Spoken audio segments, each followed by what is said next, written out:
Radhe Radhe, welcome to Bhagavad Gita studies. I thought I'll do a quick share of the dictionaries that I have here, I've been using. For some of us, we take pleasure or we are happy learning Sanskrit as we learn Bhagavad Gita. For such group of people, this is going to be a good resource. I'm not saying this is necessary, absolutely not for Gita learning, but if you have these to learn the language along with the verses, it will be good. I'm sorry about the lighting. Let's see what I can do though. It's sunny here and I always want the sun to come inside. Now, this must be better.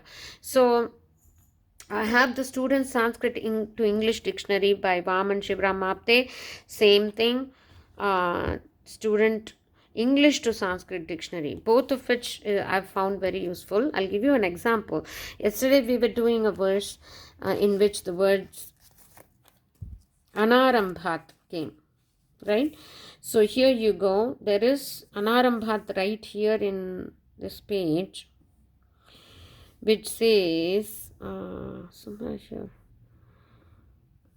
No. Anarambham. Non-commencement. It hasn't even commenced. So you make sense of a word with the context. Here it says the work has not even commenced. That is Anarambhat. In that context, it means how it would look, how idle it would look if the work hasn't even commenced. How easy it would look. That's how it is. That karma is being done in a way where it feels like as if it hasn't even started. So without any resistance, without any hard work. So that's what that means in that verse. But you know the core meaning of a word. Now Naishkarmyam also is right here. That was another word that we read. Naishkarmyam, idleness, inactivity, exemption from acts or their consequences. And he even gives you a reference of Bhagavad Gita, 3rd chapter, 4th verse, and 18th chapter, 49 verse. Salvation obtained by abstraction as opposed to the salvation obtained by karma marga. Okay, so you see how according to Bhagavad Gita also, I mean, you are able to see there are not only just meanings, they also give sometimes Bhagavad Gita references. So most of the words in Bhagavad Gita are found in this, and the way you do, and of course there is a prerequisite here, you need to know the script.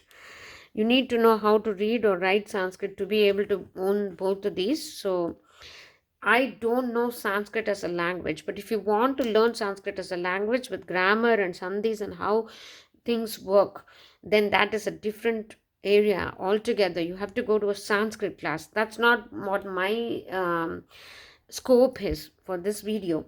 For this video, how I look at things is as and when I've been taught shlokas in my household, we'd say shlokas right in front of the altar. You know, these are the things that are in Sanskrit. You keep hearing them, and some of the words just stick with you. You know, you think Namo, there's Namo everywhere, right? What is Namo? And then you go and see the meaning of Namo. That's how I have learned meanings of words in Sanskrit. I won't proclaim that I know Sanskrit. I do not know Sanskrit. But Bhagavad Gita has been a way to learn Sanskrit here and there. Like, for example, any word that you have in here can be looked up and learnt in depth. So let's say labha, labho, jaya, jaya. Let's say labham, gain. So if I want to find out other words for gain, I'll go to the English word gain. Why I would do such a thing? Because the same word has many meanings, and many meanings have many words, if I am making sense. For example, gain is a word which will have many Sanskrit words equivalent. No, G-A-L, G-A-N. gain.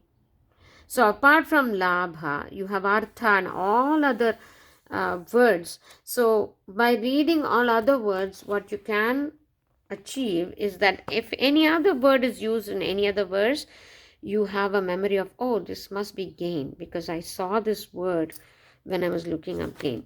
So that's the English to Sanskrit dictionary. You can do that if you're up to it. But if you read a word in Gita in Sanskrit and you want to find its core meaning, the context always is going to change, and what's given here will always not be exact meaning, but you can make sense of the word because it will be used elsewhere. For example, just take any verse. So here, prakrute, of prakriti. So prakriti is something that you want to, look up. You can look up and then note down the meaning. And this is prakrutehe. So it is of prakriti. That's why it's said of prakriti. But the word prakriti itself could be, the word of contemplation for you. You may be contemplating that one single word, learning about it. As I told you yesterday I said we'll take one word and we'll say this is the verse, this is the word, this is the meaning, and this is the context. What does it give me? So you can do such a study using these Sanskrit dictionaries. If it is useful to you, you can use both, or you can use only one, which is Sanskrit to English or English to Sanskrit. This is not a prerequisite to learn Gita. Absolutely not. Gita can be learnt as it is, with or without the knowledge of Sanskrit, with or without learning Sanskrit words, with or without trying to chant the verses. But it is always good to chant the verses, know the pronunciation of the verses, at least give a single look at the words that are being used, because this is Upanishad, this is Vedas, Vedas Saram. So the word and the ring to the word itself creates an energy pattern within you, which brings about a lot of change spiritually. So it's always good to pay attention to the Sanskrit words, look up Sanskrit words. It is, good, but it's not completely necessary. I have these, and I thought if someone is wanting to also brush up their Sanskrit, or learn more Sanskrit, they can use these dictionaries. I by no means, I do not know Sanskrit. I just know to read it, and that's why I've taken it this far as to make this also a practice of learning the words as I learn Gita. Hope this video was useful to you. I'll meet you with another one very soon. Radhe Radhe. Keep up with your studies. Always look up Gita. Always be in touch with Gita. I hope Lord Krishna is aiding you in this journey. Radhe Radhe, and bye bye.